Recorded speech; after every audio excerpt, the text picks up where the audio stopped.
Balik sa Perya, The Kelly Story. Dear Papa Dudut, magandang tanghali sa inyo at sa lahat ng mga kabarangay natin. Masaya akong makapagsulat sa inyo, Papa Dudut. Matagal na kaming sumusubaybay ng aking pamilya sa inyong programa.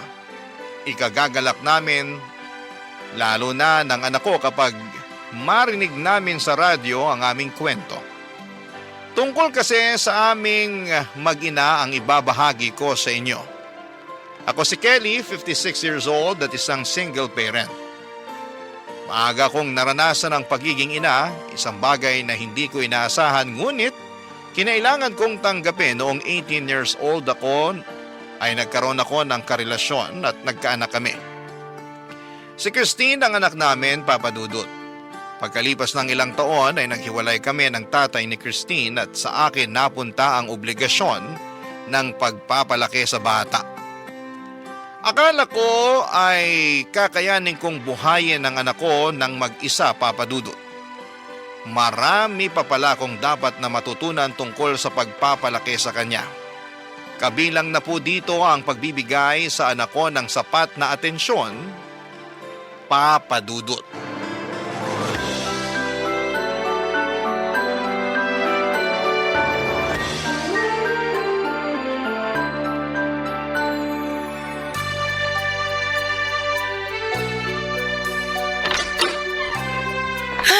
Nakauwi na sa wakas. Mama! Christine, nak. Miss na miss ko po kayo. Payakap nga si Mama. Kamusta po ang araw niyo, Mama? Ay, nag-overtime na naman kami kanina.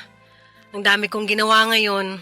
Nung pauwi naman ako, ang tagal ng biyahe, sobrang traffic sa labas. Ikaw, nandito ka lang sa bahay, no? Opo. Behave ka ba ngayong araw? Opo. Nagawa mo na yung mga assignment mo para sa school. Nagawa ko na po. Ma, kailan mo ulit ako sasamahang gumawa ng mga assignment ko? Miss ko na rin po kasi yung sabay po tayong nag-aaral eh. Di ko alam, Christine eh. Di ko na yata magagawang samahan ka pa sa mga gagawin mo. Lumalaki ka naman na. 7 years old ka na. Kakayanin mo nang gawin yung mga assignment mo ng mag-isa. Sandali lang nga, ilalapag ko muna tong hawak ko. Ano po yung dala nyo? Bumili ako ng ulam natin. Di ko kaya magluto ng hapunan natin ngayong gabi. Pagod talaga ako galing sa trabaho. Ihain ko muna to sa isang mangkok. Ay! Ang kalat naman sa lamesa. Tingnan niyo po yung lamesa, Ma, oh. May dinrawing po ako. Ito po, oh. Tingnan niyo yung drawing ko, Ma. Ano ba naman to mga pangkulay mo? Iniwan mo na lang na nakakalat sa lamesa. Sa susunod, iligpit mo naman pagkatapos mong gamitin. Sige po, ililigpit ko na po. Alam mo namang wala ako sa bahay palagi eh. Hindi ko magagawang ayusin ang kalat mo. Yung school bag mo, naayos mo na ba? Opo. Ibalik mo na sa bag yung mga pangkulay mo para may magamit ka bukas sa klase, ha? Sige po, Ma. Ikaw na munang umasikaso sa sarili mo. Hindi na tayo tulad ng dati na nasasamahan kita palagi. Alam mong kailangan pumasok sa trabaho si Mama. Kailangan natin ng panggasto sa bahay. Opo. O siya, sige, ihahain ko na yung pagkain. Nakababad na ba sa sabon yung uniform na sinuot mo kanina? Hala, nakalimutan ko po. Nakalimutan mo na naman. Simpleng ibababad mo lang yung damit mo, hindi mo pa nagawa. Sorry po, Mama. Ilang beses kong sasabihin sa'yo. Lalabang ko pa yung mga damit mo. Ibabad mo sa sabon para pagka-uwi ko, diretso ko nang malalaban. Sorry po talaga. Please, tulungan mo rin si Mama, ha? Nahihirapan si Mama pero kinakaya ko. Opo. Ay, sige na. Kumain ka na. Nihanda ko na yung pagkain mo. Sabay na po tayong kumain, Ma. Magpapahinga muna ako. Kukusutin ko pa kasi yung mga damit mo para may maisuot ka bukas. Mauna ka nang kumain. Ma, tingnan niyo po muna yung dinrawing ko. Magbibihis muna ako, papasok na ako sa kwarto, ha? Sige na po, Ma. Silipin niyo po kahit sandali lang. Tingnan niyo po. Ayan po. Dinrawing ko po tayong dalawa na magkasama po, tsaka nakasmile po tayo.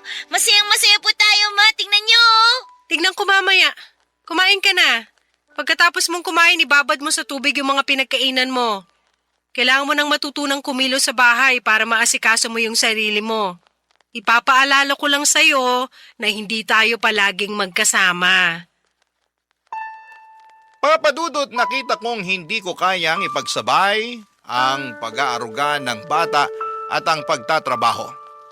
Tinutukan ko na lamang ang aking trabaho at kumuha ng yaya para kay Christine.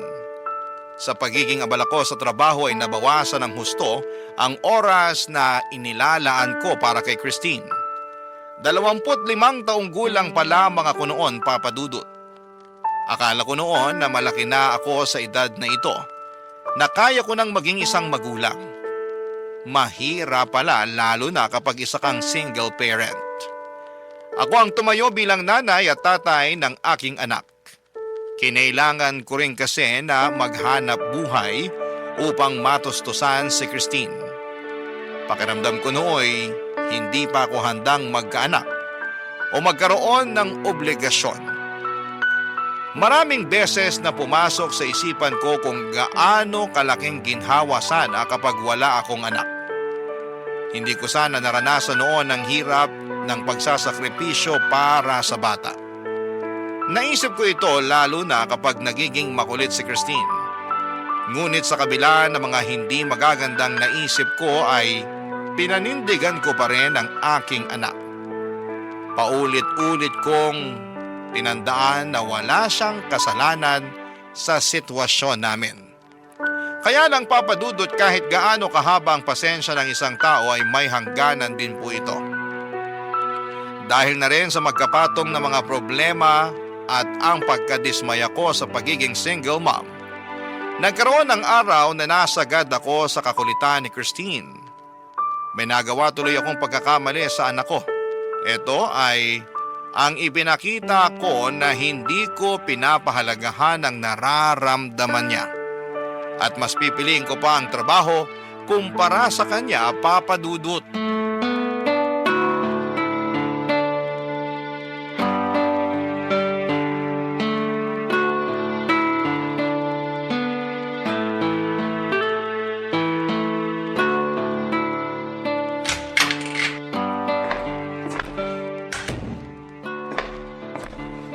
Hi, Ma!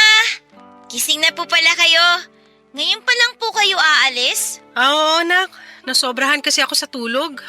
Nauna ka na ngang gumising sa akin eh.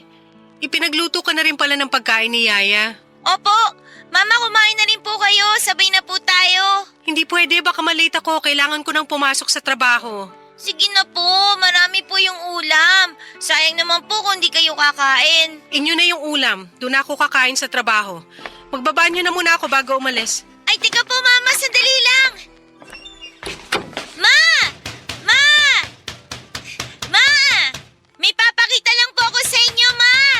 Buksan niyo yung pinto, may papakita lang po ako. Ang kulit mo naman! Umurong tuloy yung ihi ko. Ano ba kasi yun? Tingnan niyo yung ginawa ko, Ma, oh. Bago po kayo umalis, tingnan niyo po muna to. Ito po, oh. Tingnan niyo, inayos ko po yung toy box ko. Lahat po ng toys ko, nilagay ko po dito sa loob.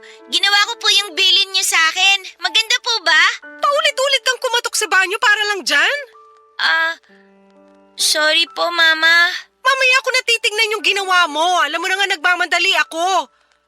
Teka, saan na nga ba yung bag ko? Ito. Sa trabaho na lang ako iihi. Hindi niyo na po ako pinapansin tulad ng dati. Ganun talaga. Nagbabago ang buhay. Ma, baka naman po pwedeng samahan niyo ako ngayon. Sa day off ko na lang. Ilang beses niyo na pong sinasabi yan eh. Pag day off niyo, lagi naman po kayong tulog. Syempre, pagod ako. Dito na lang po kayo sa bahay, Ma. Alam mong kailangan ko magtrabaho. Lagi naman po kayong wala eh. Hindi na po tayo nagkakasama. Wala naman akong choice. Sobra pong namimiss ko na kayo, Ma. Ayaw ko po kayong umalis. Anong gusto mo? Dito lang po kayo. Samahan niyo po ako. Ha? Samahan niyo na po ako ngayon, Ma. Huwag ka naman magpa-importante. May iba akong mas kailangan gawin. Kahit ngayon lang po. Anong sinabi mo ngayon lang? Opo, ngayong araw lang po, Ma. Tapos, pag pinagbigyan kita, ano mangyayari? Magsasama po tayo tsaka maglalaro. Masaya po yun, Ma. Ano ba yan? Wala na akong oras para sa laro. Kahit naman po anong gawin natin, okay lang po. Basta po ang mahalaga kasama ko po kayo. Hindi pwede. Ma, please naman po kahit ngayon lang. Ano ba yung sinasabi mo na ngayong araw lang? Kung pagbibigyan kita ngayon sa gusto mo, tingin mo sapat na yon? Sigurado naman ako na sa susunod na araw gugustuhin mong samahan ulit kita. Hindi ma, ngayon lang po talaga. Sigurado kung hihiling ka ng isang araw pa. Pagkatapos sa susunod ulit noon, hanggang hindi na tayo matapos at puro laro na lang aatupagin natin. Promise po ma, ngayong araw lang po, maniwala kayo. Sasamahan ka ni Yaya habang wala ako. May kalaro ka na. Magkaiba naman po kayo eh. Ikaw po yung gusto kong makasama. Ay, hindi ka talaga magpapatinag. Aalis na nga ako para matapos na to. Please naman po ma. Kapit ka ng kapit sa braso ko. Dito ka lang po. Bitawan mo nga ako. Ma, huwag kang umalis. Bahala ka dyan. Mag-iiyak ka kung gusto mo. Ma, wag mo akong iwan, ma. Mama. Wag mo akong iwan, ma. Mama. Papadudot magmula noong hindi ko pinagbigyan si Christine sa araw na yon ay nagbago ang pakikitungo namin. Napansin kong hindi na siya naglalambing na katulad ng dati. Nabawasan ang paglapit at pangungulit ni Christine sa akin. Hindi na rin siya palangiti at nagmukhang malungkot ang kanyang mga mata. Nung unay nakaramdam ako ng ginhawa dahil nabigyan ang buhay ko ng katahimikan. Mas natutukan ko ang mga dapat kong gawin. Subalit may ugali si Christine na madaling makapagkapalagayan ng loob ng kahit na sino, papadudot. Mabait talaga siyang tao at mabuti ang kalooban. At sa katagalan ay hinahanap-hanap ko rin po ito. Kaya lang tuwing magkasama kami noon ay meron ng pag-aalinlangan na parang siya na mismo ang umiiwas sa akin. Ginagawa ko na lamang ang aking obligasyon at sinusuportahan siya sa aspetong pinansyal. Kaya lang kahit sabihing nasusustentuhan ko siya, sa katagalan ko lamang naintindihan na kulang ito para ipakita ang pagmamahal sa anak. Lumipas ang panahon at hindi ko na namalayan ang mga araw at taon na hindi ko kasama si Christine hanggang sa lumaki na siya. Dito na tuluyang nagkalayo ang loob namin sa isa't isa, papadudot. Meron ng lamat sa aming dalawa at hindi ko pa noon naunawaan ang dahilan nito, papadudot. Barangay Love Stories. Barangay Love Stories. Mabilis lamang ang panahon, papadudot. Kamukat-mukat ko ay dalaga na si Christine. Edad 30 na at nagtatrabaho na rin. Dahil sa pagkalayo ng loob naming mag-ina, ay hindi ko man nalaman na nagkaroon si Christine ng nobyo.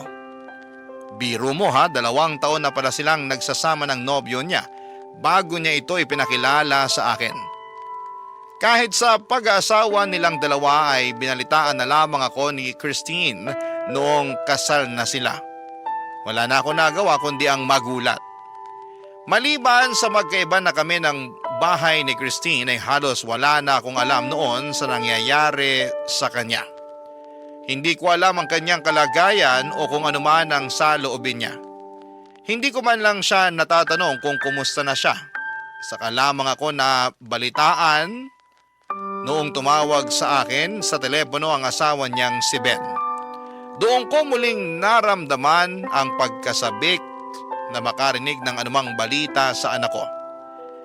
Ito pala hindi ka nais-nais, papadudot, dahil may nakatanim palang mabigat na saloobin sa puso ni Christine.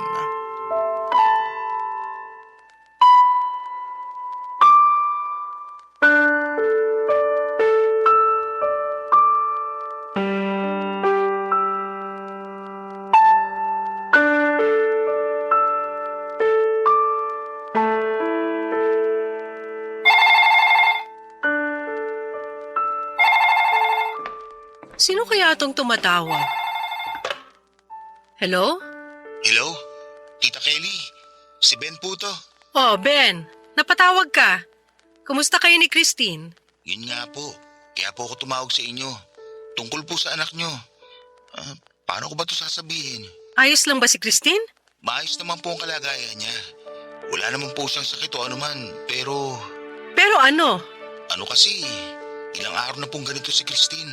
Yun bang wala sa hulog? Anong ibig mong sabihin? Di ko rin po kasi talaga alam kung ano nangyayari sa kanya. Sa tagal namin magkakilala ni Christine, ngayon lang siya nagkaganito talaga. Alam niyo naman po siguro na matagal nang bugnutin si Christine. Oo, alam ko. Minsan magugulat ako. Bigla na lang siya mawawala ng gana ng walang dahilan. Hindi ko naman siya inaaway. Alam ko na yung senyalis kapag bad mood siya. Nagmumukha siyang may malalim na iniisip at tatahimik siya. Saka siya mag-walkout at magkukulong sa kwarto. Kapag nagkakaganon siya, hinahayaan ko na lang muna siya. Palilipasin lang naman ang oras at mamaya makakausap ko na uli siya. Kaso po ngayon, Pero kumusta nga si Christine ngayon? ilang araw na kasi siyang ganon. Ayaw niya nang bumangon. Pang ilang araw na ba? Kung tama ang kwenta ko, 1 linggo na siya nakapulupot sa higaan. Ang ginagawa ko, pinapatawa ko siya at pinapakain ko. Kaso, hindi na tumatalab sa kanya. Kahit anong pagpapalakas ng loob ko sa kanya, ganun pa rin po siya. Ba't naman lumala yung pagiging moody niya? Ewan ko nga Akala ko panandalian lang yung lungkot niya. Matagal na siya nagpapakita ng ganitong pag-uugali. Naiintindihan kong moody siya dahil sa lungkot na dinadala niya. Pero ang sa akin lang kung ano man ang pinagdadaanan niya sa buhay, subukan man lang niyang patawarin. May problema ba si Christine? Hindi ako sigurado. Tahimik naman ang buhay namin mag-asawa. Mabait ako kay Christine at mahal ko siya. Pero siguro, Anong siguro? lagi niyang naaalala yung nakaraan niya. Madalas niya itong ino-open sa akin. Di raw siya masaya nung bata pa siya. Ang lungkot daw talaga niya. Pakiramdam daw niya na walang nakakaintindi sa kanya. Pero, paano magkakaganon? Nung maliit pa si Christine, hindi naman siya nakaranas ng paghihirap. Sinigurado kong may sapat kami sa lahat ng pangangailangan.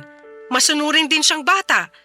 Hindi talaga siya pasaway, kaya hindi naman siya napasok sa anumang gulo. Wala rin naman siyang naikwento sa akin na pwede kong pagdudahan. Hula ko lang to Siguro kailangan po kayo makausap ni Christine. Na makausap ako? Bakit naman sa tingin mo? Baka lang po may kinalaman sa inyo sa pagsasama niyo mag-ina. Mukhang malalim po kasi ang ugat nitong nararamdaman ni Christine. Lagi niya po sinasabi sa akin na pakiramdam niya malayo sa kanya yung nanay niya.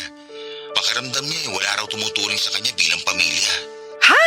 Kaya nga po ako tumawag sa inyo kasi gusto ko sanang dalawin niyo si Christine. Baka po makatulong sa kalagayan niya. Baka kasi may kailangan lang po kayong pag-usapan. Magkaliwanagan lang kayo. Pero, bakit? May nagawa ba ako? Iyan pala ang nararamdaman niya tungkol sa akin? Subukan na lang po natin. Puntahan niyo po siya at unawain niyo po. Sana pagbigyan niyo po ang hiling ko sa inyo. Kasi ayoko po siyang sumuko sa buhay. Papa Dudut, nag-alala ako sa pag-uusap namin ni Ben. Nalaman ko sa kanya na may pinagdadaanan si Christine. Seryoso na rin ang kalagayan ng anak ko upang sadyain akong kausapin ni Ben at humingi sa akin ng tulong. Nagtataka pa ako noon kung anong magiging suliranin ng anak ko. Gayong mukha namang maayos ang sitwasyon niya.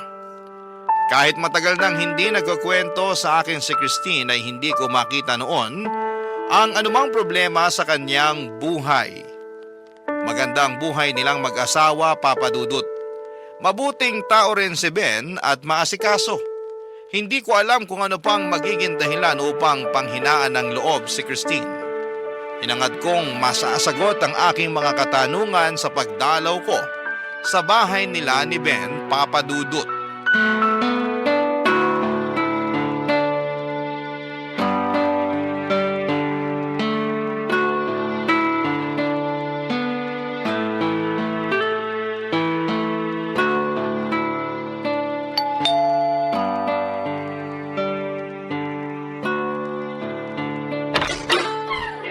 Tita Kelly, Ben, masaya ako makita ka ulit.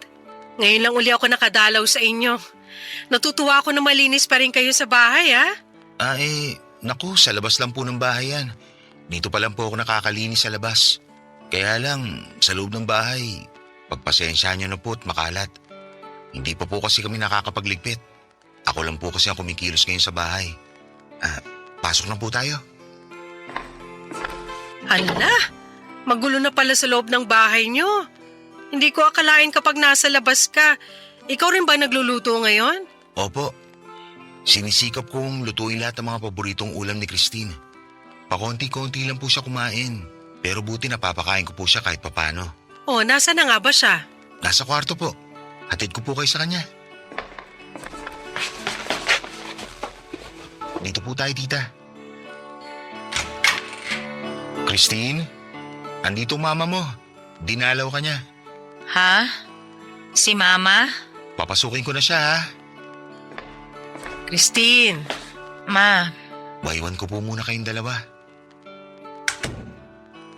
bakit nandito ka? gusto ko lang kumustahin ka. Ilang araw ka na raw hindi lumalabas ng kwarto nyo. Sinabi yan sa'yo ni Ben? Oo, nag-aalala siya sa'yo. Okay ka lang ba? Ewan ko ba? Kailan mo pa to nararamdaman? Ano, ganito lang talaga ako minsan. Tinatamad lang ako. Wala ka lang sa mood? Oo. Eh, 1 linggo ka na raw hindi bumabangon. Ang tagal mo nang wala sa mood. Ewan ko ba? Eh, kumusta ka ngayon? Ayos naman ako. Kumain ka na ba?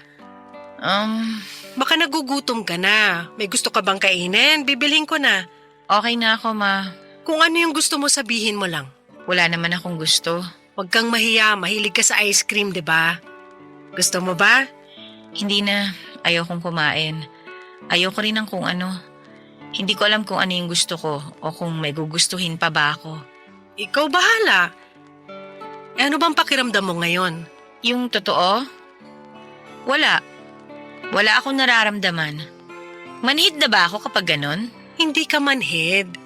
May nararamdaman ka kaya ka nawawala ng gana. Ang tanong, ano yung nararamdaman mo? Hindi ko alam eh. Hindi ko talaga alam. Tingnan mo nga, hindi mo na naaalagaan yung sarili mo. Kasi may bumabagabag sa'yo, may problema ka. Pero wala naman akong dapat problema, di ba? Dapat masaya ako eh. May nagmamahal sa akin. Nandyan si Ben. Mapayapa kaming nagsasama. Nandyan ka rin, Ma. Tsaka mukhang masaya ka naman, kaya okay na sa akin yun. Pero ikaw ba? Gusto ko rin maging masaya ka. Eh, kaso hindi ko na alam kung paano eh. Parang nakalimutan ko na kung paano sumaya. Tsaka, huwag mo na akong problemahin, Ma. Alam ko namang busy ka eh. Marami kang ginagawang importante. Kahit gaano ako kabisi, walang mas iimportante kesa sa'yo. Hindi. Sinasabi mo lang yan. Nakakaabala ako sa'yo, yun ang totoo. Ayoko mahirapan ka ng dahil sa akin. Kung ano-anong iniisip mo, hindi ka nakakaabala sa akin. Talaga ba? Bata pa lang ako eh. Tinuruan mo na akong maging independent para kayanin ko habang wala ka. Oh, tingnan mo ako ngayon. Kaya ko naman yung sarili ko. Sinikap ko na tumayo sa sarili kong mga paa para hindi na kita abalahin pa. O eto na, natuto na akong kumilos ng hindi ka kailangan hanggang sa hindi na kita hinahanap. Nasanay na ako nag-iisa, Ma. Di ba ito naman yung gusto mo? Oo, pero sa ikabubuti mo naman yan. Para sa akin ba talaga? O baka naman para sa sarili mo? Akala ko pag hindi na ako maging abala sa iyo matutuwa ka na magugustuhan mo ulit akong makasama. Pero ang nangyari mas lumayo ka pa eh. Kala ko mas mapapalapit tayo. Yun pala mas lumawak yung distansya sa ating dalawa. Nakita ko naman kasing kaya mo na mag-isa, kaya Hinayaan mo na ako, ganon. Tuwing tinatanong ako ni Ben kung kumusta yung kabataan ko, yung sinasagot ko lang malungkot ako. Pag kinukumusta niya tayong dalawa, mas lalong hindi ko alam ang isasagot sa kanya. Christine, Alam mo, Ma, habang lumalaki ako, dami kong gustong i-share sa'yo ng mga bagay. Hinintay kong bigyan mo ako ng panahon. Pero sa kasasabi nyo ng mamaya na, nabaon ko na lang sa limot yung mga ikukwento ko dapat sa inyo. alam mo namang lagi akong pagod sa trabaho noon. Alam ko naman yun, May. Babad kayo sa trabaho dahil kailangan natin yun. Ang kaso ginamit mo rin palusot yun para iwasan yung kakulitan ko Pero makulit ka talaga nun. Siyempre, dati bata pa ako nun Natural naman sa bata yung maging makulit, di ba? Alam mong hindi na kita maaasikaso pa. Yun na nga Kaya kesa mapagod kayo lalo sa akin, pinaalagaan nyo na lang ako sa ibang tao. Hindi nyo nga lang masabi sa akin na ayaw nyo talaga akong makasama. Tingin ko nga, natuwa pa kayo nung nagsimula akong umiwas sa inyo Hindi ko alam na ganito yung nararamdaman mo. Wala naman kasi kayong pakialam sa akin. Kaya wala akong masagot kay Ben tungkol sa ating dalawa. Dahil wala naman tayong pinagsamahan Masyado nang lumayo yung loob natin sa isa't isa. Hindi ko sinasadya na mangyari to sa ating dalawa. Meron akong tanong na matagal nang gumugulo sa isipan ko. Ayoko na nga maalala yun pero bumabalik na naman sa akin. Ang alin? Ginusto niyo ba ako bilang anak niyo? Ha? Ginusto niyo ba ako sa buhay ninyo? Bakit mo naman natanong yan? Ramdam ko naman yun Na ang tingin niyo kasi maaga kayo nagkaanak. 18 years old pa lang kayo nung dumating ako sa buhay niyo. Nangyari nang nabuntis kayo kaya nung nandyan na ako, tiniis niyo na lang. Napilitan lang kayo. Natanggapin ako. Pero iba naman talaga yung gusto niyo para sa sarili niyo noon, di ba, Ma? Kung may pagkakataon na mabago niyo yung nakaraan niyo, pipiliin yung wala ako sa buhay niyo. Kasi hindi sana mahirap yung buhay niyo kung wala ako. Nagawa niyo pa sana yung mga gusto niyo. Natupad sana yung mga pinapangarap niyo. Marami kayong pangarap pero hindi ako kasama doon. Sorry, anak. Hindi ko kakayanin kung totoo nga yung hinala kung hindi ako mahalaga sa inyo. Ginawa ko lahat para mapasaya kayo. Pero kahit ano palang gawin ko, kulang pa rin. Kasi ako mismo yung problema nyo Sorry, Ma. Sorry talaga kung nahirapan kayo dahil naging anak nyo ko. Kung pwede kong piliin na hindi dumating sa buhay nyo, gagawin ko yon para sa inyo. Mas pipiliin ko yung mawala kaysa mahirapan kayo. Kasi mahal ko kayo sa kabila ng lahat ng ginawa ninyo.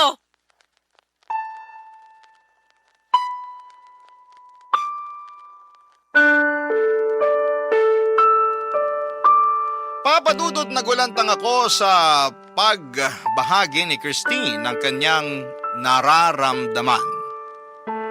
Nakonsensya ako sa mga sinabi niya dahil may katotohanan ito. Noong humirap ang buhay naming mag-ina ay maraming beses kong naisip na mas maginhawa sana kapag wala akong anak. Subalit hindi dahil naisip ko ito ay ginusto ko na itong mangyari. Hindi ko lamang lubos na naiwasang maipakita ang aking panandaliang saloobin. Alam kong hindi nararapat na maramdaman ni Christine ang aking sama ng loob sa obligasyon ko sa kanya. Nagkaroon ng depresyon si Christine nang dahil dito, Papadudot. Paulit-ulit kong tinatanong sa aking sarili kung kailan nagsimula ang depresyon ni Christine. Ang alaalang nangibabaw sa isipan ko ay yung maliit pa siya at nagpasama sa akin ng isang araw ngunit malamig ko siyang tinanggihan. Isang araw lamang ang hiniling niya pero hindi ko pa ito ibinigay sa kanya. Tinalikuran ko siya habang siya'y nagmamakaawang huwag siyang iwanan. Tumatak sa musmus niyang isipan na hindi siya mahalaga para sa akin. Papadudot nang naintindihan ko ang kinalabasan ng ginawa ko ay lubos akong nagsisi. Kung pinahalagahan ko lamang ang paghangad ng anak ko na pagtuunan ko siya, lumaki sana si Christine na buo ang kanyang puso. Hindi sana siya nagkaroon ng malaking buwang sa damdamin niya. Matindi ang naging emosyonal na pananakit nito kay Christine. At pinaaabot ko pa ito ng ilang dekada. Ang malala pa dito ay nangyari na ang lahat at alam kong hindi ko na kailanman mababago pa ang nakaraan, Papadudot. Barangay Love Stories. Barangay Love Stories. Papadudot, sumigaw ang aking konsensya na malaking pagkakamali ang nagawa ko kay Christine. Hindi ko man tanggap noong una ang naging kalagayan namin ay mahal ko pa rin ang anak ko, Papadudot. Hindi ko sinadya o ginusto na masaktan siya. Ayaw ko nang maramdaman niyang hindi siya mahalaga para sa akin. Ngunit hindi ko alam ang gagawin gayong nangyari na ang lahat. Noong araw na nag-usap kami ay walang tigil ang pagbuhos ng aking luha. Kahit hanggang sa pag-uwi ko sa aking bahay, pinagnilayan ko ang mga sinabi ni Christine. Kung mas gugustuhin ko nga ba na hindi na lamang sana siya dumating sa akin, Papa Dudut.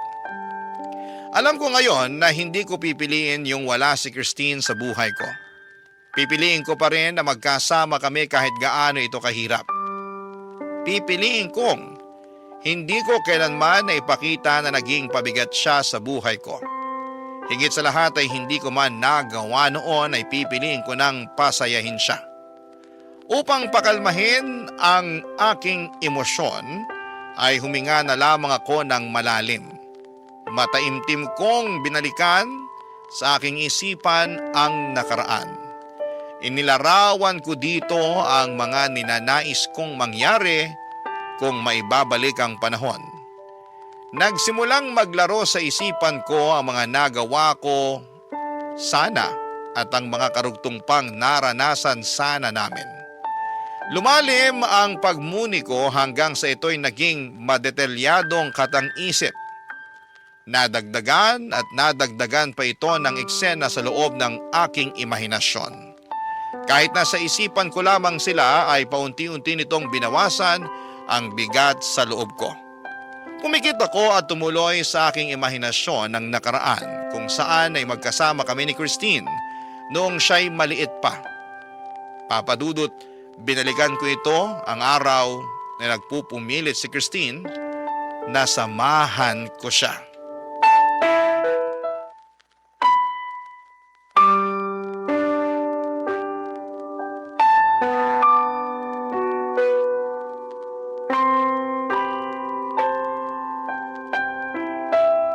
Dito lang kayo ngayon sa bahay ha? Aalis na ako. Mama, gusto ko po kayong makasama. Hindi pwede, may pasok pa ako. Samahan niyo po ako ngayon. Sige na po. Gusto mo ba talaga makasama si Mama ngayon? Eh alam mong may trabaho pa ako. Lagi na lang po kayong wala dito sa bahay. Pag day off niyo po, puro tulog naman kayo. Miss na miss ko po kayong makasama, Mama. Kaso kailangan ko magtrabaho. Para rin naman sa'yo itong ginagawa ko eh. Eh, kailan po ba tayo magsasama ulit? Kailan ko po kayo makakasama? Sige na naman po ma, kahit ngayong araw lang po. Dito lang po kayo. Promise ngayon lang po. Alam mo namang hindi kita matitiis, kaya pagbibigyan kita sa hinihiling mo. Talaga po? Sasamahan niyo po ako? Pero ngayong araw lang ha, ngayon lang kita mapagbibigyan. Sige po ma, ngayon lang po, promise po. Siyempre, para sa'yo gagawin ko ang lahat. Wow, makakasama ko po kayo. Anong gusto mong gawin ngayong araw, anak? Kahit ano po ma, basta po kasama ko po kayo. Paano yan eh? Ganyan din yung gusto ko. Pwede nating gawin ng kahit ano basta magkasama tayo. Sa'yo tong isang araw at matutupad mo yung lahat na magpapasaya sa'yo. Ano nga po kaya? Ang dami po natin pwedeng gawin, Mama. Piliin mo yung pinakagusto mo. Pwede po ba tayong lumabas? Oo naman. Saan mo gustong pumunta? Gusto ko po maglaro sa perya. Sa perya? Opo, punta po tayo. Mag-enjoy po tayo doon, Ma. Tapos, anong gagawin natin doon? Ano po, gusto ko pong subukan yung mga palaro doon. Meron doon po yung hinahagis yung bola tapos magsushoot po doon sa mga butas. Gusto mo yon? Opo, isushoot po lahat ng mga bola doon. Iba-iba po yung kulay ng mga butas para po sa iba't ibang premyo. Kayang-kaya mo yun, nak. At saka po, gusto ko rin po sumakay doon sa kabayo, yung pang umiikot, yung may tumutunog na magandang music habang umiikot po. Yung merry-go-round. Opo, opo. Sakay po tayo dun, Ma. Dapat po magkasama po tayo, ha? Pwede rin. Tapos, syempre po, hindi po kumpleto yung araw pag wala pong matamis. Ay, alam ko na yung sinasabi mo. Sige nga po, ano po yung sinasabi ko? Eh di yung paborito mong pagkain, ice cream. Kilala niyo po talaga ako, Mano. Alam niyo po kung ano yung gusto ko.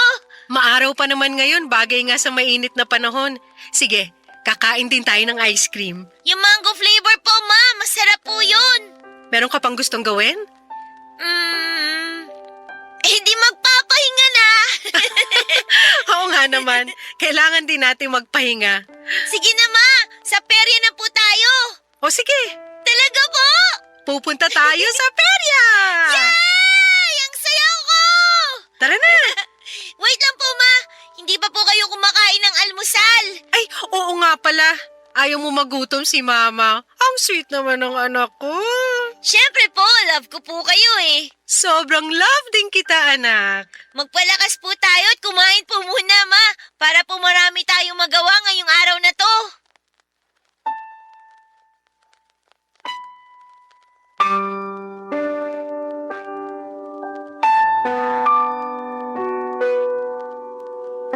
Papadudod sa imagination ko ay ginawa namin ang lahat ng gusto ni Christine. Pinuno ko ito ng makukulay na detalye.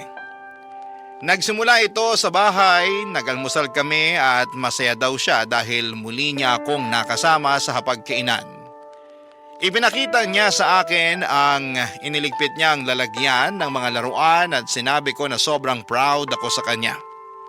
Binigyan ko ng day off ang yaya ni Christine at tumuloy kaming mag-ina pagpunta sa perya.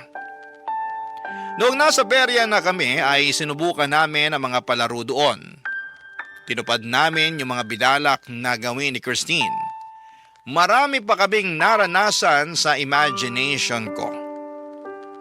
Naramdaman ko ang lahat ng ito mula sa simoy ng hangin hanggang sa himig ng merry-go-round, pati ang lamig ng sorbetes na tinikman namin. Nakita kong puno ng ligaya ang anak ko. Pagsapit ng gabi ay bumalik kami sa bahay upang magpahinga. Sinamahan ko siya sa higaan upang siya ay patulugin na.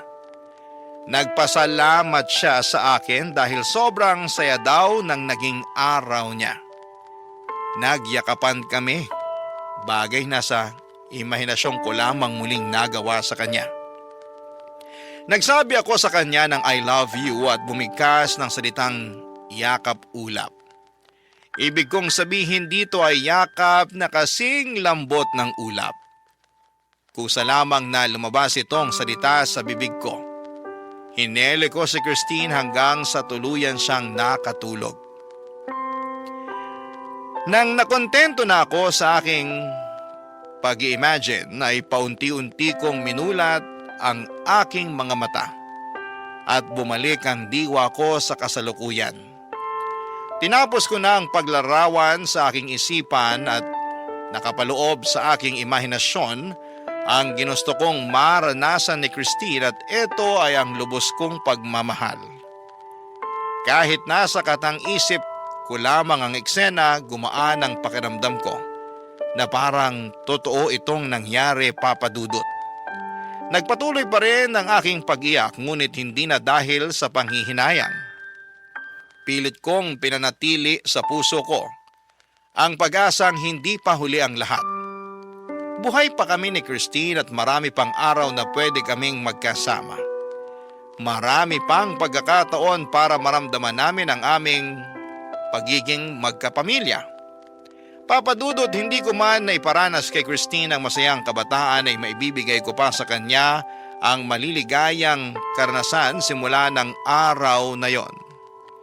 Lumipas ang ilang araw na iniisip ko kung paano maaayos ang pagsasama naming mag-ina. Nang tinawagan ako ni Christine sa telepono, nalaman kong hindi lang ako ang nakakaramdam ng paghilom ng damdamin, kundi maging siya, Papa Dudut.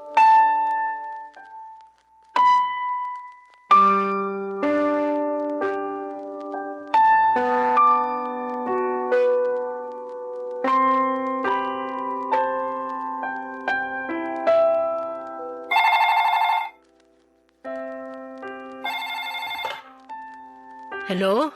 Mama? Christine, kumusta ka na? Okay naman ho ako. Pakiramdam ko, medyo umayos na ako. Ay, mabuti kung ganon. Ano nangyari sa'yo nito mga nakaraang araw? Ayun, puro tulog lang yung ginawa ko. Pagkagising, puro naman iyak. Halos naubos ko na nga yung tissue sa bahay sa kasising ako eh. Alam niyo ma, ang himbing ng tulog ko nung nakaraan, may napanaginipan ako maganda nung gabing yon. Kaya lang, hindi ko naman makwento sa inyo kasi hindi ko na rin matandaan eh. Pero sure ako na napanaginipan ko yun nung araw na dumalaw kayo. Talaga? Pagkagising ko nun kinabukasan, medyo gumaan yung pakiramdam ko. Pinagluto ako ni Ben noon tsaka sabay kami nag-almusal. Tapos sinabi pa niya na natutuwa daw siya kasi ginaganahan na raw ulit akong kumain. Nag-aalala nga raw kasi siya kasi baka pumayat ako lalo eh. Kontento na raw siya sa kaseksihan ko. Huwag ko na raw itodo pa. Buti nakakakain ka na. Akalain mo yun, ma? Tulog lang palang kailangan ko para gumaan yung pakiramdam ko. Buti nakakapagbiro ka na rin. Siguro natatanggap ko na lang ang lahat, ma. Ginusto ko na maging close tayo nung bata pa ako. Pero wala naman ako magagawa nun kung nakadepende sa iyo yung paghahanap buhay. Na-realize ko na kaya mo ginawa yon para hindi ako mahirapan. Ikaw yung nagpakahirap para mabigyan ako ng mas magandang buhay. Christine, gusto ko sanang humingi ng paumanhin sa'yo. Bakit naman, ma? Kasi naiparamdam ko sa'yo nung minsan na hindi kita pinahahalagahan. Hindi ko sinasadyang saktan ka. Patawarin mo ko kung minsan nagdadalawang isip ako sa presensya mo sa buhay ko. Mahalaga ka sa akin. Kung uulitin ko man ang nakaraan, pipiliin ko pa rin harapin yung anumang hirap basta't para sa ikabubuti mo. Ma, okay na yon. Napapressure ka rin kasi dati eh. Kahit malamig kang makitungo minsan, alam ko namang mahal mo talaga ako. Sorry naranasan mo pa yung katarayan ko. Sorry ma, naranasan mo rin yung pagiging moody ko. Naisip ko na kinailangan ko maintindihan yung side mo. Wala ka rin namang choice nun, kundi isang tabi muna ako eh. Dahil hindi mo naman ako masusubaybayan, pinaalagaan mo ako sa ibang tao para siguraduhin hindi ako mapapabayaan. Alam ko nang para sa akin din talaga yun, ma, yung ginawa mo mga desisyon na yun. Hindi biro yung pinagdaanan mo para sa kapakanan ko. Ibig sabihin lang nun, talagang mahalaga ako para sa'yo. Sobra pa sa sobra, nak. Hindi man naging perfect yung nakaraan natin, ma. Ang mahalaga, ginawa mo yung best mo para sa akin. Kaya sobra po ako nagpapasalamat sa iyo, ma. Salamat, nak, sa pag-iintindi mo sa sitwasyon natin. Nag-decide na rin pala po ako Na ano? na aalagaan ko na po yung sarili ko. Aba, dapat talagang alagaan mo yung sarili mo. Sige na po. Concern na po talaga kayo sa akin. Ayaw nga pala, ma. Lalabas po ako mamaya para bilhin yung mga kailangan. Tapos maglilinis din kami ni Ben ng bahay. Nakita niyo naman na sobrang kalat dito sa amin. Masaya talaga ako marinig yan. Ginaganahan ka na rin kumilos. Alam ko po kasi na mahal niyo ako ni Ben. Matanong nga pala kita, Ano po yun, ma? pwede ba kitang dalawin minsan para makasama ka? Ma naman, tinatanong pa ba yan? Siyempre! Welcome na welcome po kayo sa amin. Namimiss ko na nga po kayong makasama ulit eh. Kaso ngayon na ba kayo dadalaw? As in ngayon na? Nako, pwede po kayong pagkatapos na lang namin maglinis ng bahay, ma? Nakakaya po kasi sa inyo eh. Sige, abangan ko yan. Namimiss ko na yung kakulitan mo eh. Oo nga. Kaya magkita na tayo kapag pwede ka na. O siya, mag-aasikaso na rin ako. Ipagpatuloy mo lang yan, ha, Christine? Okay, ma. Bye-bye po. Love you, ma. Yakap ulap. Yakap ulap? Teka, saan galing yung salitang yan? Ewan ko ba, ma? Bigla na lang lumabas sa bibig ko eh. Yakap na kasing lambot ng ulap yung ibig kong sabihin doon, ma. Pinagsama ko lang yung dalawang salita. Nakakatuwang sabihin yun, di ba, ma? Nakakatuwa nga. Love you din, anak. Yakap ulap. Sa tanang buhay ko ay hindi ko maalalang ginamit namin ni Christine kailanman ang inimbento naming salita. Nakapagtataka, Papa Dudut. Nasa katahang isip ko lamang dapat itong salitang ito. Kaya paano ito nalaman ni Christine? na puno tuloy ng mga katanungan ang isip ko. Hindi kaya naramdaman ni Christine ang naging katang-isip ko? Ito kaya ang nabanggit niyang magandang panaginip niya. Nakarating kaya sa kanya ang pagmamahal na nais kong ibigay sa kanya? Maaring hindi ko na masagot ang mga tanong na ito, Papa Dudut. Ang alam ko lang noon ay isang himala na bumuti ang pakiramdam ni Christine.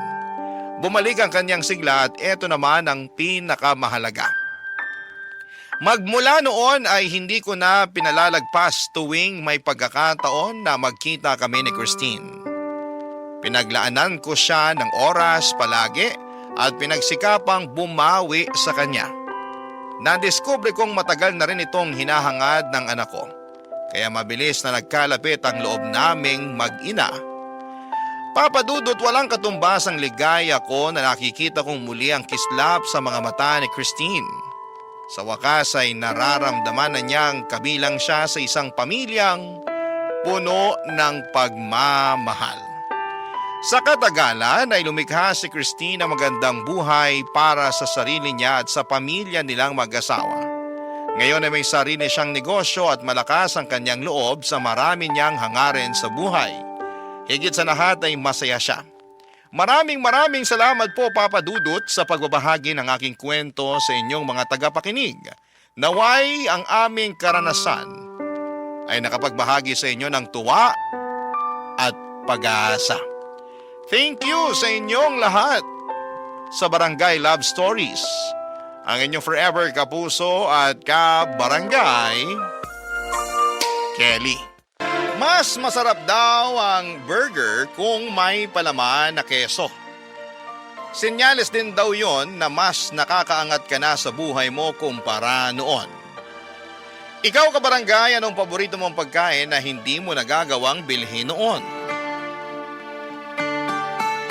Dear Papa Dudut, isang mapagpalang araw po sa inyo at sa mga kabarangay nating nakikinig ngayon. Sana po ay nasa mabuti kayong kalusugan habang binabasa ninyo ang sulat ko na ito. Art na lamang po pala ang itawag ninyo sa akin. Hindi ko po tunay na pangalan dahil marami akong kaibigan at kakilala na nakikinig sa inyo sa araw-araw.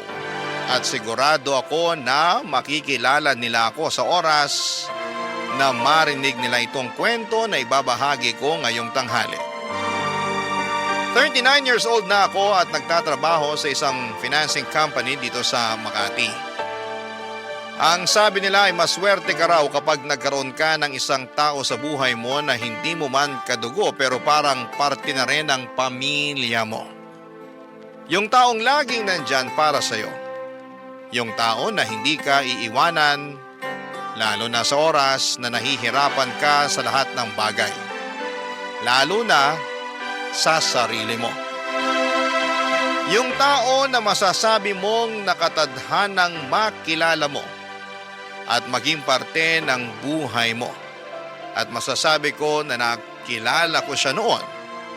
Si Divine ang best friend o BFF ko, Papa Dudut.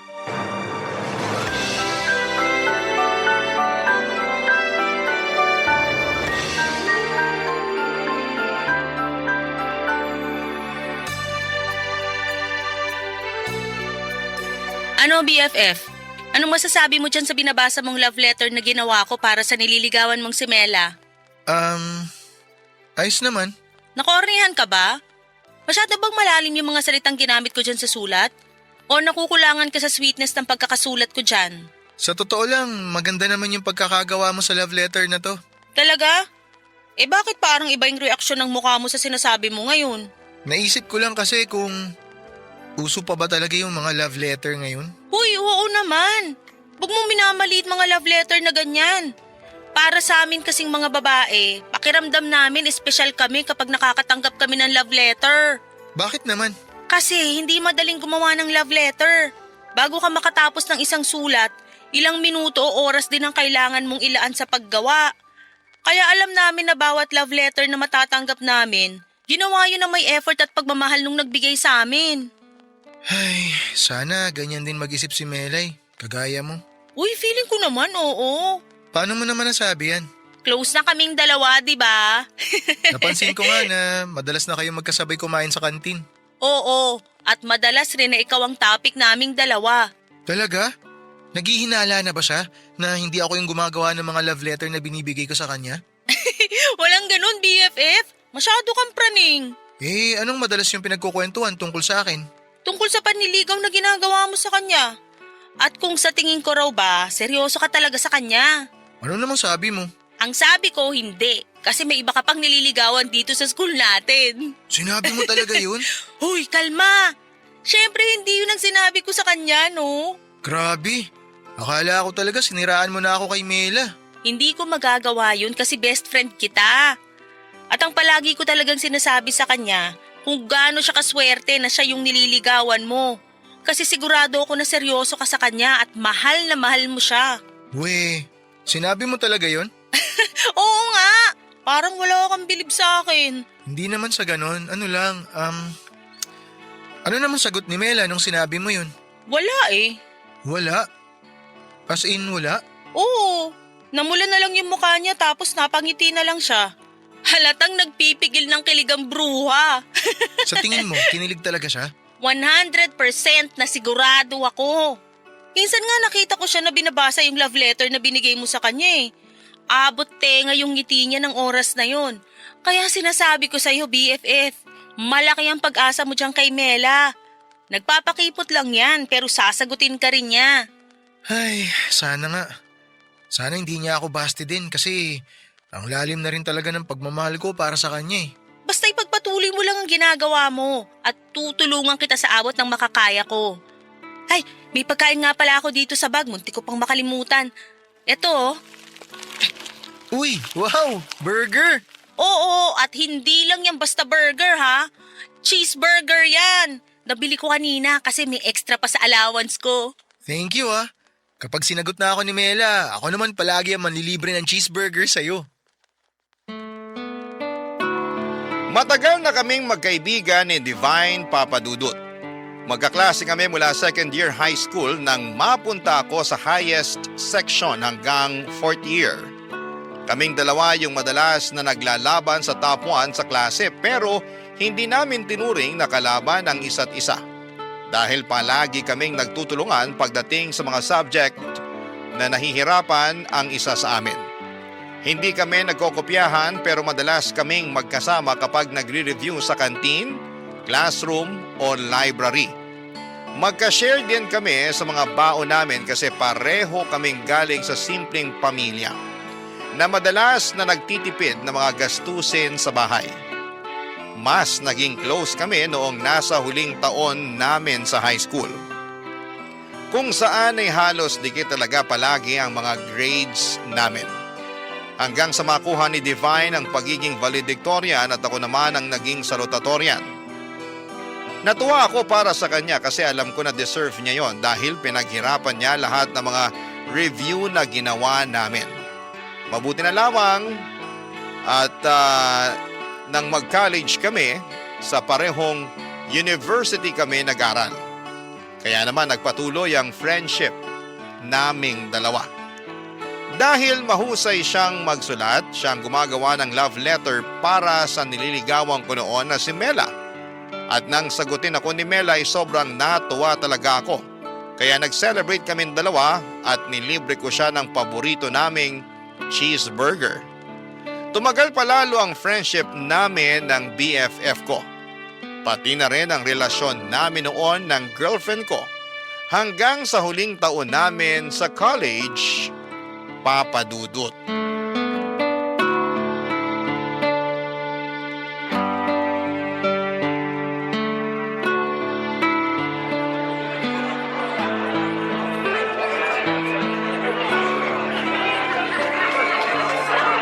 Mela, congrats ah! Congrats din sa'yo, Art. Sa wakas, mga college graduate na rin tayo. Oo nga eh. May gagawin ka ba mamaya? Iimbitahan sana kitang pumunta sa bahay kasi may celebration kami dun. May celebration din kami sa bahay namin eh. Ay, oo nga pala. Nawala sa isip ko na halos lahat naman pala tayo may kanya-kanyang celebration. Pasensya ka na. Ayos lang. itutuloy mo pa rin ba na mag-apply dun sa kumpanya na napagkwentuhan natin dati? Anong kumpanya yon? Yung advertising company sa Taguig? Hindi na ako tutuloy doon. Bakit naman? Nagbago na kasi yung mga plano ko. May nakita ka bang mas magandang kumpanya na balak mong applyan? Wala naman. Ay teka, ano palang ibig mong sabihin dun sa sinabi mong nagbago yung mga plano mo? Pupunta na kasi ako ng Canada sa susunod na buwan. Doon na rin ako maghahanap ng trabaho. Tutuloy ka sa Canada? Oo, gusto ko na rin kasing makasama ulit yung mga kapatid at magulang ko na nandun. Pero magiging okay naman tayong dalawa, di ba? Sorry, Bakit ka nagsusorry? Para saan? ayoko sanang sirain yung moment na to pero alam ko na hindi ko rin dapat to na patagalin pa. Mela, ano bang ibig mong sabihin? Ayoko maging unfair sa'yo kaya tinatapos ko na yung relasyon nating dalawa ngayon. Teka, hindi kita maintindihan. Bakit? Bakit kailangan mong tapusin kung ano yung meron tayong dalawa? Dahil dun din naman tayo pupunta, di ba?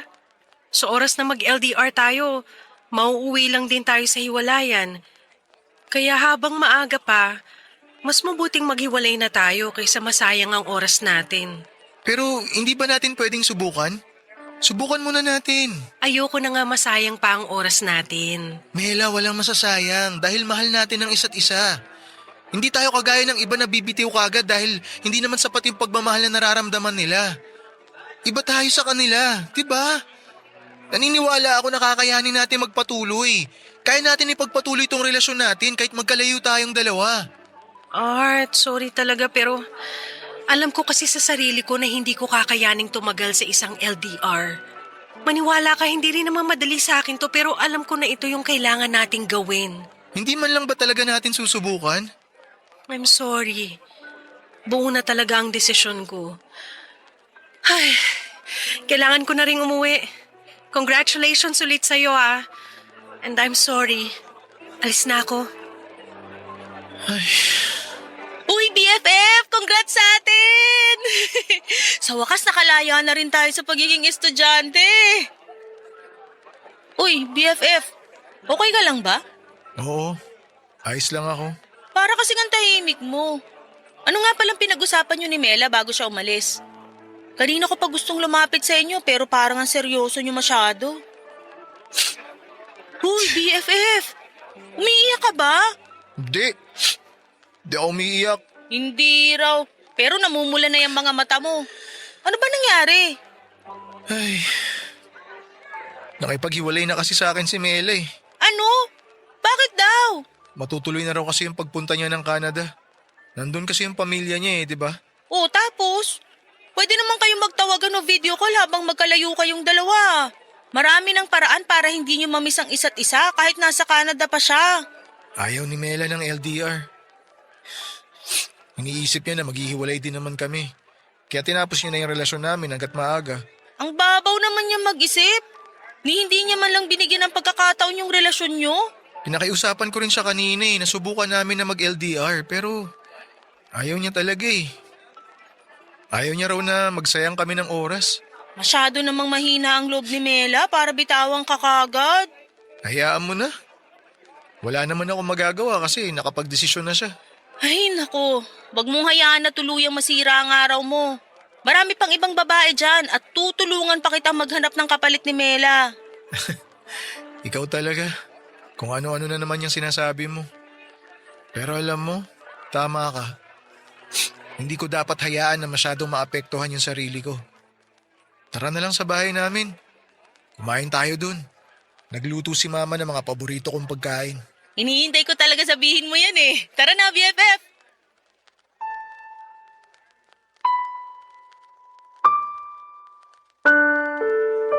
Papadudot, masasabi ko na first love ko talaga si Mela. Noong nasa high school kasi ako ay wala akong ibang ginawa kung hindi ang mag-focus lamang sa pag-aaral. Hindi naman ako nerd pero sadyang wala ding babae na nakakuha ng atensyon ko noon. Nang mag-college ako at makilala ko si Mela noong sport festival namin sa university ay doon ko unang naramdaman yung tinatawag na love at first sight. Simple lang si Mela pero malakas ang dating niya. Matangkad siya, Papa Dudut, morena ang kulay ng kanyang kutis at mahaba ang buhok niya. Dahil first time kong manligaw noon ay nagpatulong talaga ako sa BFF ko, si Divine. Siya ang palaging tagagawa ko ng love letter at naging tulay din para maging close kami ni Mela. Magkaklase kasi sila sa isang minor subject at nakipaglapit din talaga sa kanya si Divine para mailakad ako. Nang maging kami ni Mela at inamin ko sa kanya na si Divine talaga ang gumagawa ng mga love letter na ibinibigay ko, hindi siya naggalit sa akin, Papa Dudut. Wala nga rin kami halos pinag-awayan noon at palaging masayang ala-ala lamang ang meron kami. Ayun nga lang, yung inaasahan kong pang forever ay nakatadhana palang matapos kaagad noon, Papa Dudut. Barangay Love Stories. Barangay Love Stories. Papa Dudut, aaminin ko na hindi naging madali para sa akin ang umusad noon kahit lalaki ako. Emotional at sentimental kasi akong tao. Dahil unang karanasan ko sa relasyon ay nag-invest talaga ako ng malalim na pagmamahal. Kahit na sabihing medyo mga bata pa kami noon ay sigurado na ako kaagad na si Mela ang gusto kong makasama sa panghabang buhay. Kasama na siya sa mga plano ko para sa future pero ang hindi ko alam ay hindi na pala ako kasama sa mga plano niya noon. Mabuti na lamang din at palagi nandyan ang best friend kong si Divine para sa akin. Ginawa niyang lahat para kahit papaano ay mabawasan ang bigat na nararamdaman ko dahil sa paghihiwalay namin ni Mela. Pinupuntahan niya ako sa bahay, dinadalhan ng pagkain at sinasama sa kung saan saang lugar kagaya ng parke, food court, sa mall at paborito naming kainan ng mura pero may masarap na cheeseburger. Para maaliw lang ako at makalimutan kong saglit si Mela. Pagkatapos ng isang buwan, nag-apply na kami ni Divine sa iba't ibang kumpanya. Kaagad kaming natanggap pero sa magkaibang kumpanya. Ganon pa man ay hindi naputol ang komunikasyon at pagkakaibigan namin. Hanggang sa hindi ko napansin na 5 taon na rin pala ang lumipas. Mula nang makapagtapos kami sa kolehiyo, Papa Dudut.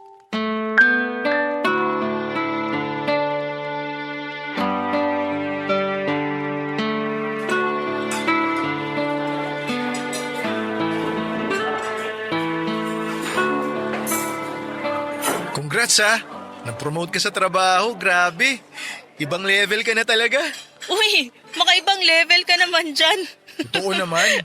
Kasi mula nung lumipat ka sa bago mong trabaho, 3 beses ka na agad na po-promote.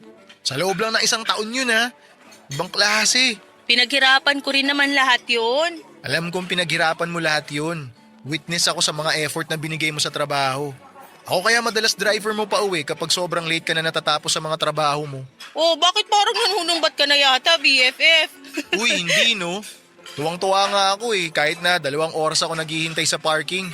Kasi 2 oras ka naka-overtime. Grabe ka sa akin. Minsan naman, sinasabi ko na mauna ka nang umuwi Hindi mo na ako kailangang hintayin kasi magtatagal pa ako sa opisina. Ikaw lang yung makulit na sinasabing hihintayin ako sa parking lot para maihatid ako pa uwi. Ayoko kasing tumambay sa loob ng mall kaya doon na lang ako naghihintay. Kapag alam ko rin kasi na sobrang malilate ka ng labas sa opisina nyo, hindi rin ako matahimik sa bahay. Dami kaya masasamang tao sa paligid sa panahon ngayon. Masyado ka namang concerned sa akin. Siyempre, kailangan ko maging concerned sa'yo kasi nakakalibre ako ng masarap na dinner kagaya ngayon. Ngayon lang to Kasi nga gusto ko nang may makakasama na mag-celebrate sa promotion ko. Mag-boyfriend ka na kasi para hindi mo na ako palaging nililibre. BFF, kapag nagka-boyfriend na ako, sisiguraduhin ko na ako naman yung palagi niyang ililibre. Ayos, parang nagpaparinig ka dyan. Nililibre naman kita. Mas malakas ka lang kumain sa akin kaya mas gusto mo na ikaw madalas ang nagbabayad kapag kumakain tayo sa labas. Nagda-diet na nga ako ngayon kasi ramdam ko na bumibigat na talaga ako. Hindi na rin kasya yung mga ibang damit ko sa akin. Hindi ka pa naman ganun kataba kaya hindi mo kailangan mag-diet. Pero thank you ah. Dito pa talaga sa mamahaling restaurant mo ako nilibre ng dinner ngayon. Minsan lang naman kasi to. Saka wala rin naman ako ibang makakasama na mag-celebrate ng milestone ko na to. Parang pinalalabas mo na napipilitan ka lang nakasama ako ngayon ah. Medyo. Hoy, ang honest mo naman masyado. Siyempre joke lang yun. Pero BFF, ang bilis ng panahon no. Dati cheeseburger lang nabibili natin. Ilang araw pa natin pag-iipunan. Minsan nga umaabot pa ng ilang linggo kapag pareho tayong gipit. Oo, lalo na nung huling taon natin sa college. Ang daming gastos. Sobrang bihira tayong makakain ng cheeseburger nun. At kung makabili man tayo ng burger, minsan wala pang cheese kasi hindi pasok sa budget natin. Grabe talaga yung pagtitipid natin nun. Pero nakasurvive tayo, di ba? Kung dati, cheeseburger lang ang madalas mong nililibre sa akin. Ngayon, dito na sa restaurant na mamahalin. Nakakatuwa nga, BFF. Kasi parehong maayos na yung buhay natin ngayon. At pareho din nating nakita kung paano umangat ang isa't isa. Thank you kasi palagi kang nandyan para sa akin, BFF. Palagi mong pinaparamdam sa akin na hindi ako mag-isa sa mundong to. BFF mo ako, kaya hindi ako mawawala sa tabi mo. Ganun din ako sa'yo. Kahit anong mangyari, hindi ako mawawala bilang BFF mo. Papa Dudut, malaki ang pasasalamat ko sa friendship namin ni Divine. Pareho kasi kaming solong anak kaya pareho naming tinuring na parang kapatid na ang isa't isa. Hindi naman kasi lahat ng oras ay palagi kaming masaya ni Divine. May mga oras noon na talagang sinusubok ng panahon ang katatagan namin. Lalo na noong natanggal ako sa trabaho para sa kasalanan na hindi ko ginawa. Tapos yung pagkamatay ng lola ni Divine na tangi niyang kasama sa bahay dahil ulina na siya sa mga magulang. Yung mga panahon na parang kaming binagsaka ng mga pagsubok. Dinamayan namin ang isa't isa, Papa Dudut. Pinaramdam namin na palaging may dahilan ang lahat ng nangyayari sa buhay namin, na palaging may dahilan para bumangon kami at magpakatatag. At kung magkasama man kami sa mga downtime namin, hindi pwedeng hindi kami magkasama sa mga oras na umaangat na pareho ang buhay ng bawat isa. Saksi si Divine kung paano ko ginapang ang bagong trabaho ko. At saksi ako sa kung paano nagsumikap si Divine para sa sarili niya. Tahimik naman ang buhay ko noon at masasabi ko na kontento ako kung ano ang meron ako. Hanggang sa dumating ang araw na hindi ko inaasahan. Nasiraan ang kotse ko pero nagawa ko pang dalhin yon sa talyer. Nakakita ko ng isang coffee shop na pwedeng tambayan habang hinihintay na maayos ang kotse ko. At sa loob ng coffee shop na yon ay isang pamilyar na mukha ang nakita ko. Dahilan para hindi ko na mapigilan ang sarili ko. Nalapitan siya, Papa Dudut.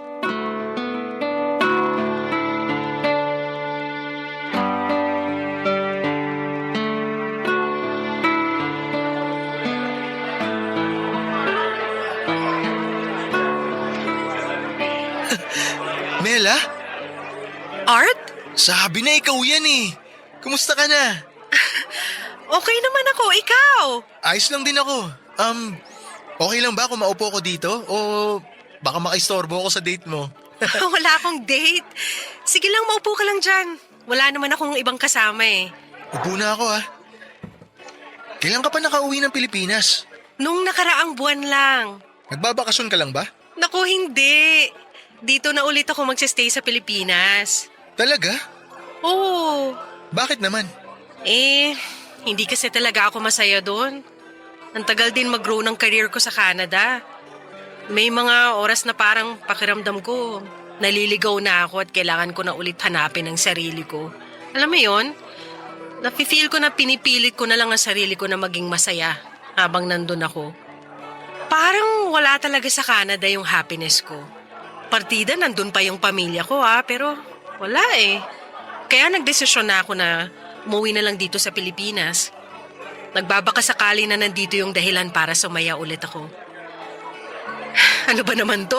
Ngayon na nga lang ulit tayo nagkita, dinadramahan na agad kita. Pasensya ka na, Art. Ano ka ba? Okay lang. Hindi mo kailangan humingi ng pasensya. Namiss ko nga yung mga ganitong moment eh. Alin, yung pagdadrama ko? Hindi. Ikaw mismo yung namiss ko. Yung mga oras na magkasama tayo tsaka magkausap tayong dalawa. Ay nako Art, hindi ka pa rin nagbabago. Ang galing mo pa rin bumanat ng mga ganyan. Nagsasabi lang naman ako ng totoo. Sino palang hinihintay mo dito? Boyfriend mo? Boyfriend agad? Natanong ko lang kasi baka bigla na lang may sumapak sa akin dito kaya maganda na sigurado. Para kung sakali, makailag ako, di ba? Walang mananapak sa'yo. Kasi wala naman akong boyfriend. May imimit dapat ako na client para doon sa binebenta kong condo unit. Tumawag at nagpa-reschedule siya nung nandito na ako. Kaya nagkape na lang ako kaysa masayang ang punta ko dito. Meant to be siguro na makancel yung meeting mo para makapag-usap tayong dalawa. Ang bilis mo talaga mag-isip ng mga banat, no? Mabilis lang talaga gumana yung utak ko kapag ikaw ang kausap ko. Pero hindi nga. Wala ka pa talagang boyfriend? Oo nga! Never din ako nagka-boyfriend. Mula nung maghiwalay tayong dalawa. Bakit hindi mo ulit subukan na makipagrelasyon? Sigurado naman ako na may nanligaw sa'yo nung nasa Canada ka. Meron naman, pero hindi ko type eh. Parang hindi man lang sila pumantay sa level ng panliligaw at effort na ginawa mo para sa akin. Ako pa talaga yung naging batayan mo ha? Oo, kasi ikaw lang naman ang naging boyfriend ko. Ikaw ba? Sinong girlfriend mo ngayon? Wala akong girlfriend. Kagaya mo, never na rin akong pumasok sa relasyon pagkatapos natin maghiwalay. Wala kang girlfriend? Natsyempo lang na napadpad ka sa coffee shop na to? May problema kasi yung kotse ko kaya dinala ko muna sa talyer. Sakto, ito yung pinakamalapit na pwedeng tambayan kaya dito na ako dumiretso. Grabe naman yung coincidence na nangyari sa ating dalawa. Hindi coincidence to. Alam mo sa totoo lang, naniniwala ako na nakatakda talagang hindi sumipot yung client mo. Tsaka nakatakda rin na masira yung sasakyan ko. Kinailangan mangyari to para magkita ulit tayong dalawa. Para magkausap tayo ulit. Pwede. Pwedeng tama ka. Pero pwede ring hindi. Coincidence man o hindi, masaya ako na nakita kita ulit, Mela.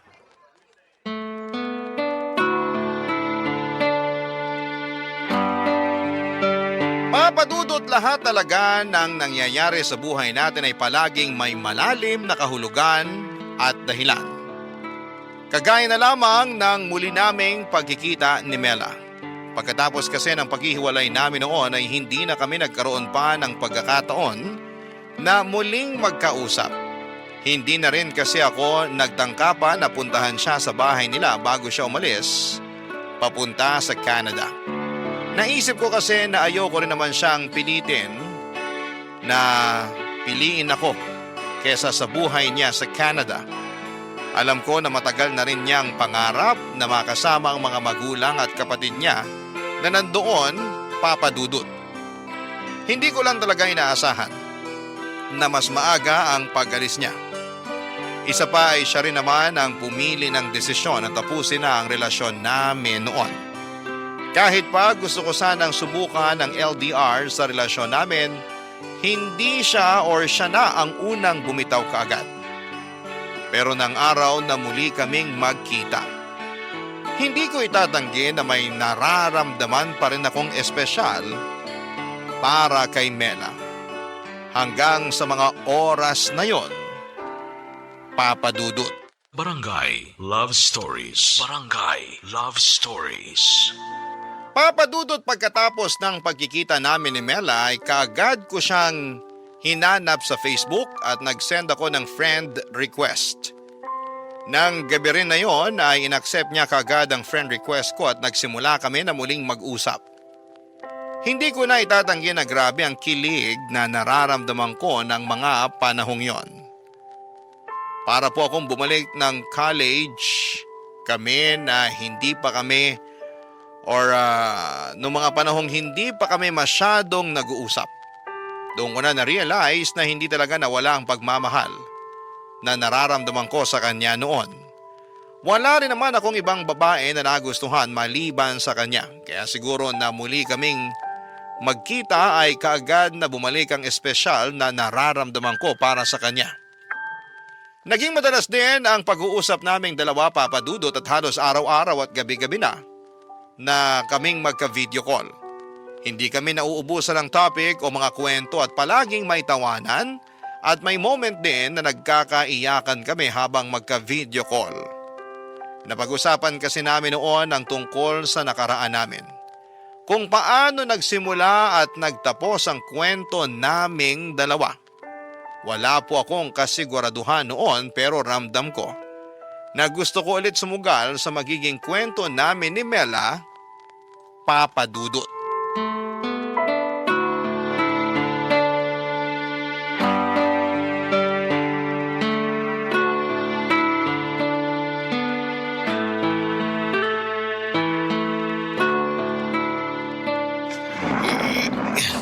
Konti pa. Ayan. Mukhang okay na tong pwesto ng lamesa ni Divine dito sa kusina. BFF, tapos ka na ba dyan? Halika dito sa sala kasi dumating na yung in-order ko merienda natin. Sige, punta na ako dyan. Sakto, nagugutom na rin ako. Uy, ang dami mong pagkain na in-order. Madami ba? Oh, ayan, may burger, spaghetti, soft drinks, fries. Tapos may ice cream pa. Early dinner na yata to, hindi merienda. Naku, iba pa yung dinner natin mamaya, syempre. Kasi marami pa tayong gagawin. Marami pa nga mga naiwang gamit sa labas eh. May lamesa pa dun, aparador, mga upuan at kung ano-ano pang mga malalaking gamit. At yung iba doon, iaakit mo pa sa second floor kaya maupo ka na dito sa sofa para makapagmerienda na tayo.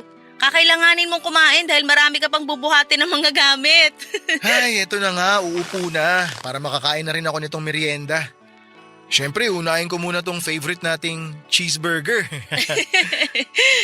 Uy, BFF, thank you talaga kasi tinulungan mo akong maglipat ng ibang gamit dito sa bagong bahay ko. Wala naman akong choice. Hindi kasi nipot nung mga kinausap mo na dapat magpapasok ng mga gamit dito sa loob ng bahay. Buti nga malaki yung garahe nitong nakuha kong bahay eh. Ayos lang na itambak muna dun yung mga gamit na binaba mula sa truck. Ilan yung nagbaba ng mga gamit mo mula sa truck kanina? 2 lang sila eh, yung driver at yung kasama niyang lalaki. Sabi ko nga baka pwedeng ipasok na rin nila sa loob ng bahay yung mga gamit. Pero ayaw nila kahit magdagdag pa ako ng bayad. Hanggang pagbaba lang daw ng mga gamit yung usapan namin. Saka may susunod na hakot pa raw sila kaya kailangan na kagad nilang umalis. Buti nga nung tinawagan kita kanina nakasagot ka kagad eh. Tiyempo nga eh, kakauwi ko lang din nun sa bahay. Nagbasketball kami ng pinsan ko, dun sa court malapit lang sa amin. Dapat nga tatawagan ko na rin nun si Mela eh. Nauna ka lang tumawag sa akin. Hello, sorry BFF. Natawagan mo rin naman siya, di ba? Oo, natawagan ko naman pero saglit lang din. Kasi sinabi ko na kailangan ko nga pumunta dito sa'yo. Alam niya natutulungan kita magpasok ng mga gamit mo dito sa bagong bahay mo. Mukhang nangangamoy second chance na talaga tayo, BFF ah. Sana nga. Pero ayoko rin munang madaliin. Alam mo na, baka pareho lang kami masaktan eh. Tama yung ginagawa mo. Kung gusto mo talaga na bigyan ng second chance ang relasyon nyo, kailangan na makilala nyo uli ang isa't isa. Ilang taon din kayong hindi nagkita at nagkausap kaya marami nang nagbago sa inyong dalawa. Alam mo, napag-usapan namin yan nung minsan. Ang dami ko na rin kasing hindi alam tungkol sa kanya eh. Ganon din siya sa akin. Kaya nga gusto ko rin muna na pag-isipang mabuti kung liligawan ko siya ulit. Pero mahal mo pa rin naman siya, di ba? Hindi naman nawala yung pagmamahal ko sa kanya. Alam mo yun.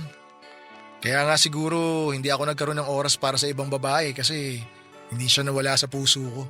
BFF, medyo corny yun ah. Naku, corny ba? Pasensya ka na. Joke lang. Pero tama ka naman sa lahat ng sinabi mo. At kung ano man yung maging desisyon mo, susuportahan kita. Basta huwag kang mawawala sa birthday celebration ko ah. Baka sumakto pa kasi yun sa date nyo ni Mela eh, tapos ako yung hindi mo siputin. Hindi ako pwedeng mawala sa birthday mo. Dapat lang kasi ikaw lang bisita ko kaya bawal ka talagang umabsent. Promise, present ako sa magiging birthday celebration mo. Huwag ka mag-alala, darating at darating ako. Papa Dudut, hindi naging madali ang desisyon ni Divine na paglipat sa bagong bahay na kinuha niya para sa sarili niya. Pero gusto niya na rin kasing malayo sa lugar o mga bagay na nagpapalungkot sa kanya. Kasama na doon ang bahay ng namatay niyang lola. At dahil mag-isa na nga lang siya sa buhay, ako na lang halos ang tinuring niya na pamilya niya. Kasama sa lahat ng masasaya at malulungkot na sandali ng buhay niya. kasama sa lahat ng mga espesyal na araw at oras para sa kanya. Masaya din si Divine nang malaman niyang muli kaming nagkakamabutihan ni Mela. Ang tagal niya raw na hinintay na muling magkita kung gaano kasaya ang mukha ko habang nagkukwento ako. Ang tagal niya raw hinintay na maging masaya ulit ako at boto pa rin daw siya kay Mela para sa akin kasi mabuting tao ito. Wala siyang kahit na anong nakikitang mali kung bigyan man namin ng pangalawang pagkakataon ng kwento naming dalawa. Doon ko naisip kung gaano talaga ako kaswerte na may isa akong BFF na kagaya ni Divine, Papa Dudut.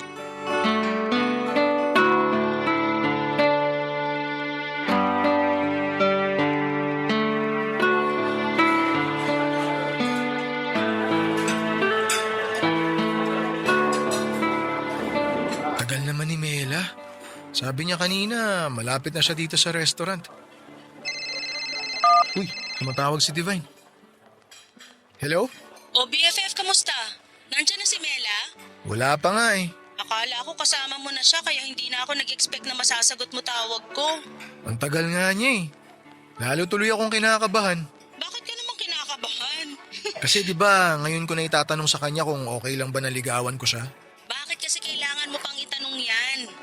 Gawin mo na lang. Sigurado naman akong papayag din yang si Mela. Alam ko naman yun. Gusto ko lang din na marinig o maramdaman mula sa kanya kung meron ba akong pag-asa. Naku, kahit magpustahan pa tayo, sigurado ako na may pag-asa ka pa rin sa kanya, BFF. Kayo lang naman to masyadong pakipot eh. Alam niyo naman na gusto niyo pa rin ang isa't isa pero nagpapakiramdaman pa rin kayo. Kasi nga ayaw namin pareho na madali ng lahat sa aming dalawa.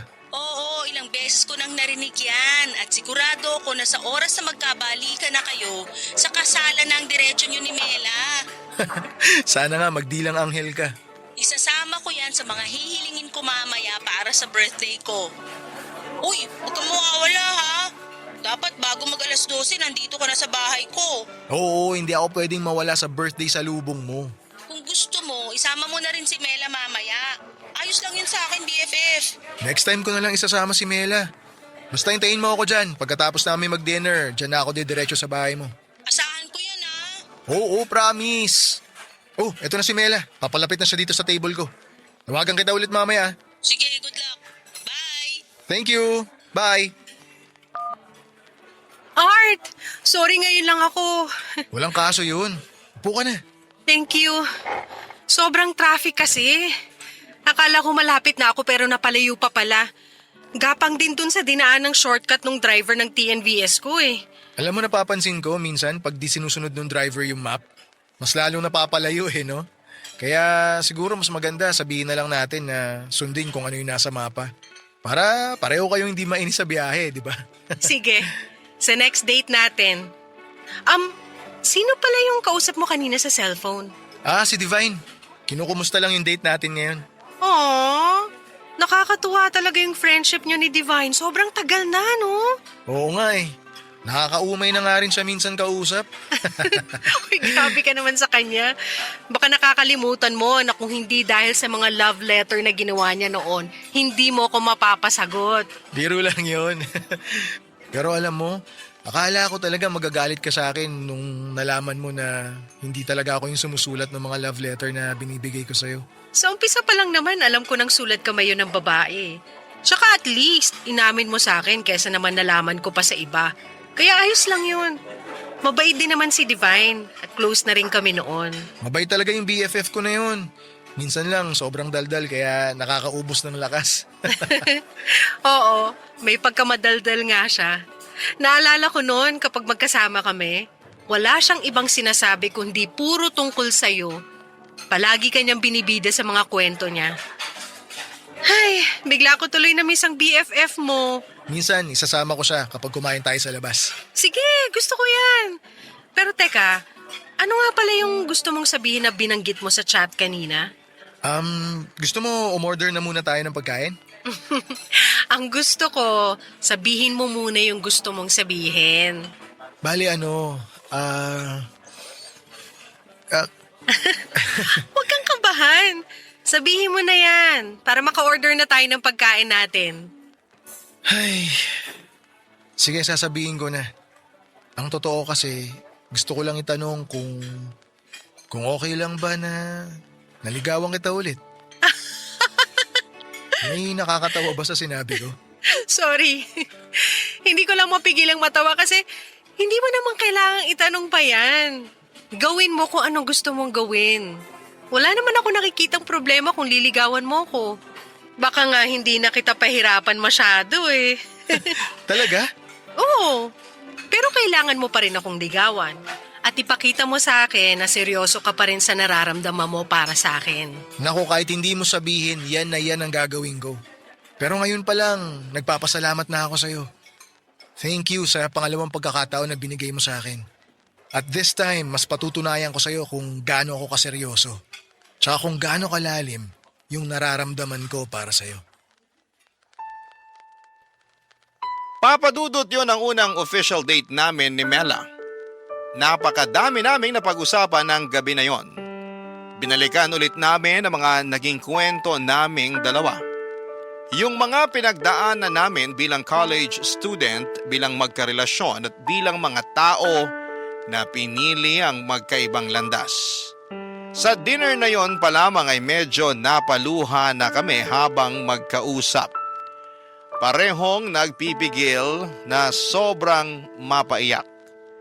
Pareho rin kasi na hindi naging madali ang pinagdaanan namin bago kami muling nagkita. Pagkatapos naming kumain sa restaurant ay pumunta pa kami sa isang coffee shop. At doon ay nagpatuloy ng kwentuhan naming dalawa. Mas malalim na pag-uusap hanggang sa hindi namin namalaya ng oras. 2:00 na ng madaling araw nang maihatid ko siya sa bahay nila. At nag-drive na kaagad ako papunta sa apartment ni Divine. Hindi na siya sumasagot sa tawag ko at inisip ko na baka nakatulog na rin siya. Excited akong pumunta at magkwento sa kanya noon. Excited ako na sabihin na muling madurugtungan ang kwento naming dalawa ni Mela. Pero nagulat ako nang makarating ako sa apartment niya at makita na maraming tao sa labas at may mga sasakyan din ng pulis. Wala si Divine sa loob ng bahay pero nanlambot ang mga tuhod ko at hindi ko na napigilang maiyak nang malaman ko ang nangyari sa kanya. May narinig daw ang mga kapitbahay na malakas na sigaw na humihingi ng tulong mula sa bahay ni Divine. Nang pumunta sila doon ay nakita nilang duguan si Divine at kakatakas lang na magnanakaw na sumaksak sa kanya. Nahuli kaagad ang magnanakaw pero hindi na nagawa pang iligtas ang buhay ng kaibigan ko. Bago pa man siya makarating sa ospital sakay ng isang ambulansya ay tuloy na siyang binawian ng buhay. Sobra talaga akong nagsisisi noon at iniisip ko na kung hindi ako na-late sa usapan namin kung nasamahan ko siyang salubungin ng birthday niya, kung dumating lamang ako sa tamang oras ay buhay pa siguro siya hanggang sa ngayon. Mahigit 10 taon nang nakakalipas mula nang mangyari ang lahat ng ito. Mag-asawa na kami ni Mela at may 2 ng anak. Kapag naaalala ko ang nangyari kay Divine ay hindi ko mapigilan na sisihin ang sarili ko. Nasa isip ko pa rin na kung pinuntahan ko kaagad siya ng gabi na yon siguro ay walang nangyaring masama sa kanya. At sana sa ginawa kong pagsulat na ito ay mabawasan ang bigat na nararamdaman ko hanggang sa mga oras na ito. Maraming salamat po Papa Dudut kung sakali man na mapili at mabasa ninyo ang kwento ng buhay ko. Ang inyong forever kapuso at kabarangay, Art.